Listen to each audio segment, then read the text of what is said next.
नमस्कार दोस्तों, स्वागत करता हूँ आप सभी का द लॉजिकल स्पीकर में। और दौर जो चल रहा है वो है क्वार्टर फोर के रिजल्ट का दौर चल रहा है। तो हालांकि हर एक दिन जो है हर अलग अलग कंपनी के क्वार्टर फोर के रिजल्ट पेश हो रहे हैं।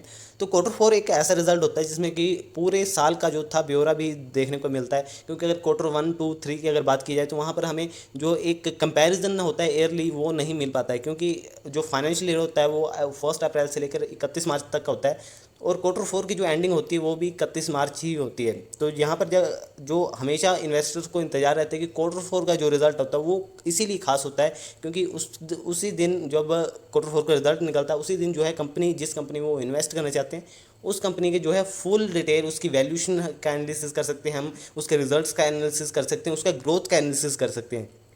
तो इसलिए जो है क्वार्टर फोर का जो रिज़ल्ट होता है वो इसलिए खास होता है। और आज के हम बात करने वाले हैं पेट्रोनेट के बारे में। तो पेट्रोनेट आप सभी को पता ही है कि एक नेचुरल गैस की कंपनी है, मैन्युफैक्चरर एंड डिस्ट्रीब्यूटर।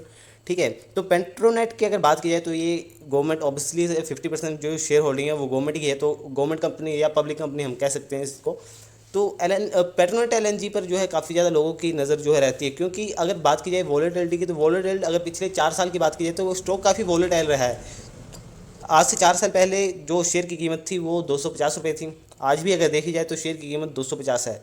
पर यहाँ पर देखने वाली बात यह है कि 2017 में जो है कंपनी ने जो था एक बोनस दिया हुआ था 1/1 का। ठीक है। उसके बाद भी जो है हमें शेयर में अगर देखी जाए तो अच्छी तेज़ी देखने को मिल रही है। साथ में डिविडेंड, ऐसी कंपनी डिविडेंड काफ़ी अच्छा देती हैं, तो डिविडेंड भी काफ़ी अच्छा देती है कंपनी। तो डिविडेंड की घोषणा भी जो है आज हो चुकी है। तो सबसे पहले चलेंगे हम उसके रिजल्ट पर, उसके बाद जो है एक एनालिसिस करेंगे कि क्या पिछले हिसाब के जो इस साल का रिज़ल्ट है वो कितना बेहतर निकला है। तो चलते हैं रिज़ल्ट पे। और उससे पहले ज़रूर कहना चाहूँगा कि अभी तक आपने चैनल को सब्सक्राइब नहीं किया तो ज़रूर सब्सक्राइब कर लें, सामने बेल आइकन को प्रेस कर लें ताकि आने वाली वीडियोज़ की नोटिफिकेशन आपको मिलती रहे। तो चलिए चलते हैं वीडियो की तरफ।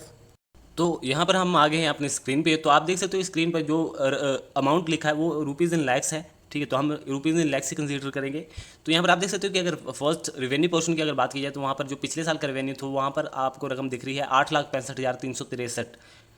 उसी के मुताबिक अगर इस साल क्वार्टर फोर का अगर देखा जाए तो वहाँ पर 7,62,447 की जो हमें रकम दिख रही है। तो सीधा तौर पर देखा जाए तो यहाँ पर जो है एक गिरावट देखने को हमें मिल रही है। रिवेन्यू में गिरावट है। तो रिवेन्यू में गिरावट इसलिए है क्योंकि आप सभी को पता ही है हर एक शेयर में इस टाइम पर रिवेन्यू में खासा जो है गिरावट देखने को मिल रही है। अगर ऑयल एंड नेचुरल गैस की बात की जाए या पेट्रोलियम सेक्टर से रिलेटेड बात की जाए, एफएमसीजी से रिलेटेड अगर बात की जाए या हम टेक्सटाइल से रिलेटेड बात करें तो यहाँ पर सभी के रिवेन्यू में हमें जो है यहाँ पर कमी देखने को मिल रही है, जो कि इसके रिवेन्यू में भी हमें कमी देखने को मिल रही है।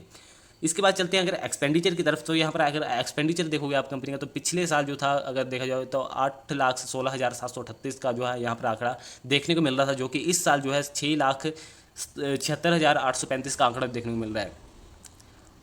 तो इस अगर हम एक्सपेंसेस को कंपेयर करें और रिवेन्यू को कंपेयर करें तो यहाँ पर हमें जो गिरावट देखने को मिल रही है वहाँ पर ऐसा नहीं है कि रिवेन्यू कम हुआ है और एक्सपेंसेस ज़्यादा हो गए हैं। यहाँ पर एक्सपेंसेस भी कम हुए हैं और रिवेन्यू भी तो ऑलरेडी हमें यहाँ पर कम देखने को मिल रहा है। तो ओवरऑल बात है कि बिजनेस उतना अच्छा नहीं चल पा रहा है पेंडेमिक में। पर ओवरऑल कंपनी की बात की जाए तो काफ़ी अच्छी कंपनी है और काफ़ी ट्रस्टेड भी कंपनी है, हम ऐसे कह सकते हैं। बात कर की जाए अगर नेट प्रॉफिट की तो यहाँ पर आप देख सकते हैं नेट प्रॉफिट की अगर बात हम करें तो पिछले अगर साल की बात की जाए तो यहाँ पर 37,320 का जो है हमें नेट प्रॉफिट देखने को मिल रहा है कंपनी में।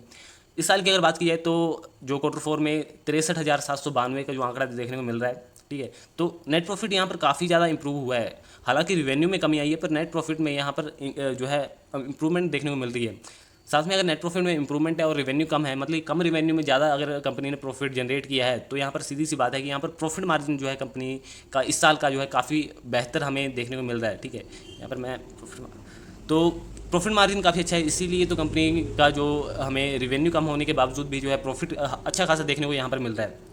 तो ये तो बात थी कि क्वार्टर ऑन क्वार्टर बेसिस पर जो हमें जो जंप देखने को मिल रही थी या रेवेन्यूज़ में कमी देखने को मिल रही थी, जो भी एनालिसिस हमने की वो क्वार्टर ऑन क्वार्टर बेसिस पर हमें जो है जो हमें अंक देखने को मिले वो देखने को मिले। अब नंबर्स की अगर बात करें कि ईयरली नंबर्स कैसे हैं तो हम ईयरली नंबर्स पर चलते हैं।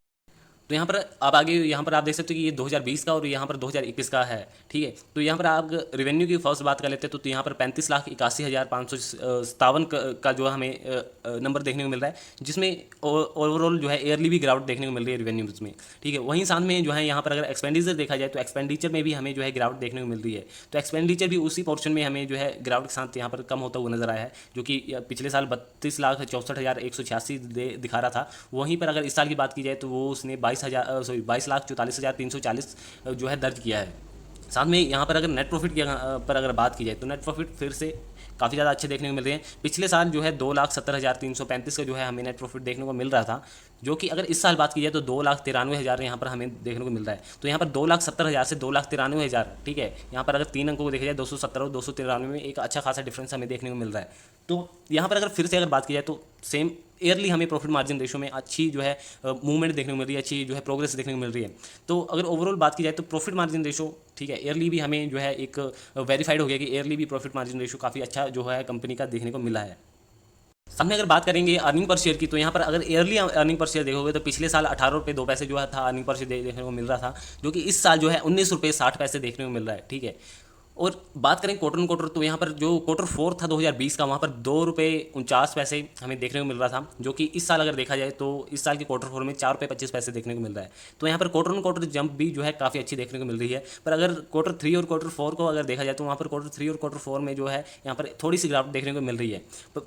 लेकिन अगर ओवरऑल देखा जाए तो ईयरली जंप हमें जो है यहाँ पर 1.5 रुपये के आसपास जो है कंपनी में देखने को मिल रही है, जो कि काफ़ी अच्छी बात है। साथ में अगर बात करी जाए डिविडेंड की तो यहाँ पर आप देख सकते हैं कंपनी ने 3 रुपये 5 पैसे का जो है डिविडेंड दिया है, यानी हम कह सकते हैं कि 3.5 रुपये का जो यहाँ पर जो है हमें डिविडेंड देखने को मिल रहा है। तो यहाँ पर अगर आपको मैं जूम करके दिखाऊं तो यहाँ पर आप पढ़ सकते हो कि फाइनल डिविडेंड जो है कंपनी ने 3 रुपये 5 पैसे का यहाँ पर डिक्लेयर किया है, जो कि 10 रुपये ईच, मतलब जिसका फेस वैल्यू 10 रुपये ईच है, ठीक है। तो सीधी सी बात है 3 रुपये 5 पैसे का जो है डिविडेंड वो भी हमें मिलने वाला है। अब कब मिलना है इसकी अभी डेट कोई फिक्स नहीं हुई है, पर अगर यहाँ पर देखा जाए अदर अनाउंसमेंट में, हाँ तो नहीं है अभी कोई डेट जो है फिक्स नहीं की है कंपनी ने। हालांकि कंपनी अनाउंस कर देगी कि जो इसका रिकॉर्ड डेट है वो कब होगा। तो फिलहाल अगर देखा जाए तो डिविडेंड कंपनी ने अनाउंस कर दिया कि 3 रुपये 5 पैसे का जो है यहाँ पर डिविडेंड जो है कंपनी देगी। बात करें आज के दिन की परफॉर्मेंस की तो यहाँ पर आप देख सकते हो कि 248 रुपये 50 पैसे पर आज के दिन की क्लोजिंग देखने को मिल रही है। हालांकि वो पूरे दिन जो है मार्केट रेड में ही देखने को मिल रहा है कि शेयर आप देख सकते हो। तो हालांकि मार्केट को भी इंतजार था कि कब जो है इसका रिजल्ट आएगा, तो रिजल्ट रात को जो है 9 बजे के आसपास यहाँ पर देखने को मिल रहा है, जो कि एक्सचेंज को जो कंपनी ने फाइल अपनी अपडेट की थी तो वहाँ पर 9 बजे का टाइम जो है देखने को मिल रहा था। बात की जाए अगर एक महीने की परफॉर्मेंस की तो यहाँ पर जो है कुछ खास परफॉर्मेंस नहीं देखने को मिल रही है, 3% के आसपास की जो है यहाँ पर जंप देखने को मिल रही है। सामने अगर एक साल की यहाँ पर बात की जाए तो यहाँ पर जो स्टार्टिंग पॉइंट और एंडिंग पॉइंट जो है सेम पॉइंट पर ही देखने को मिल रहा है, मतलब कि 250 से 250 बीच में जो है ये मूवमेंट जो देखने को मिल रही है, ये ट्रेडिंग की वजह से जो है काफ़ी ज़्यादा मूवमेंट देखने को मिलती ही है, ठीक है। क्योंकि स्टॉक काफ़ी ज़्यादा वोलेटाइल हमें दिख रहा है, ठीक है। क्योंकि इसका अगर एक साल का चार्ट पैटर्न जो हमें वोलेटाइल देखने को मिल रहा है, पर इसका स्टार्टिंग पॉइंट और एंडिंग पॉइंट अगर आप चेक करो तो 250 रुपये ही है, ठीक है। यहाँ से स्टॉक गिरा भी था और ऊपर भी उठा, फिर से गिरा, फिर से ऊपर भी उठा, एंड एंडिंग पॉइंट अगर इस टाइम का देखा जाए तो वो 250 रुपये के आसपास ही जो है बना रहा है। साथ में 5 साल के अगर चार्ट पैटर्न की अगर बात की जाए तो यहाँ पर 5 साल में थोड़ी सी हमें ग्रोथ देखने को मिल रही है, 80% की ग्रोथ देखने को मिल रही है यहाँ पर 5 साल में। पर ओवरऑल चार्ट में नहीं, सिर्फ ये 80% की ग्रोथ आपको यहाँ से यहीं देखने को मिलेगी। यहाँ से अगर इस पोर्शन को, अगर मैं एक साल के पोर्शन को, यहाँ पर 1 से 1.5 साल का पोर्शन है, अगर इसको कवर कर देता हूँ तो यहाँ से यहाँ तक की अगर आप देखो तो यहाँ पर मार्केट एकदम से फ्लैट हमें जो है देखने को मिल रहा है। 2017 के बाद जो है कंपनी 2017 में ही कंपनी ने बोनस दिया था 1:1 का, ठीक है। तो यहाँ पर बोनस देखने को मिला था 1:1 का। हालांकि प्राइस में यहाँ पर सेम मूवमेंट है, ठीक है। तो बोनस से जो हमें यहाँ पर हम कह सकते हैं कि रिटर्न्स मिले, वो एक अच्छे रिटर्न्स जो है कंसीडर हो सकते हैं इन्वेस्टर्स के लिए। हालांकि स्टॉक में कोई जो है पिछले 4 साल में मूवमेंट देखने को नहीं मिल रही है। 5 साल में ओवरऑल ये 80% की मूवमेंट इसलिए देखने को मिल रही है कि उससे पहले के 1 साल में जो है स्टॉक में अच्छी मूवमेंट यहाँ पर देखने को मिली थी। तो यहाँ पर अगर मैं आपको दिखाऊँ कि 1 साल में जो है कितनी मूवमेंट देखने को मिली थी, तो यहाँ पर आप देख सकते हो, तो यहाँ पर आप देख सकते हो कि ये 83% के आसपास जो है हमें मूवमेंट देखने को मिल रही है। तो यहाँ पर साल के स्टार्टिंग में ही जो है यहाँ पर 10 जून से लेकर 24 नवंबर, हम 1.5 साल पकड़ लेते हैं कि 1.5 साल में जो था कंपनी ने 83% ऑलरेडी जो है यहाँ पर दे चुका था रिटर्न। उसके बाद से अगर बात की जाए यहाँ के 4 साल के आसपास के टाइम की, तो यहाँ पर जो है कंपनी का 1-2% ही कैलकुलेट करके अगर जो बनेगा वो बनेगा, इसके अलावा नहीं बनेगा, ठीक है। तो पिछले 4 साल से कंपनी का जो शेयर पैटर्न देखे जाए तो वो फ्लैट देखने को मिल रहा है। हालांकि शेयर यहाँ पर 2020 में पैंडेमिक टाइम पर गिरा भी था, पर वो वॉलेटिलिटी वहीं सेम उस प्राइस को वहीं पर जो है वापस लेके आ गई, ठीक है। हालांकि रिजल्ट इस कंपनी के काफ़ी ज़्यादा हमें बढ़िया देखने को मिल रहे हैं, रिजर्व काफ़ी ज़्यादा बढ़िया देखने को मिल रहे हैं, पर ओवरऑल देखा जाए तो पब्लिक सेक्टर की कंपनी की अगर बात की जाए तो वो उसमें ज़्यादा इतनी मूवमेंट देखने को मिलती है। हालांकि यहाँ पर डिविडेंड बोनस सबका जो है प्रोविजन अच्छा है, कंपनी की ग्रोथ अच्छी है, ठीक है। आशा करता हूँ कि आपको वीडियो अच्छा लगा हो। वीडियो अच्छा लगा हो तो जरूर लाइक करें, साथ में शेयर करें अपने दोस्तों के साथ, और चैनल पर नए हैं तो जरूर सब्सक्राइब करें ताकि आपको आने वाली वीडियोस का पता लग सके और आपको नॉलेज मिल सके स्टॉक मार्केट के रिगार्डिंग, ठीक है। मैं डेली 1 से 2 वीडियो हमारी अपलोड होती हैं, तो आप उन जो है अलग अलग वीडियो को देख कर जो है अपनी नॉलेज जो है गेन कर सकते हो स्टॉक मार्केट रिलेटेड, और दूसरे बंदे के व्यूज़ देखने से जो है अपने व्यूज़ भी क्लियर होते हैं, ठीक है। तो मिलते हैं नेक्स्ट किसी वीडियो में, तब तक के लिए धन्यवाद।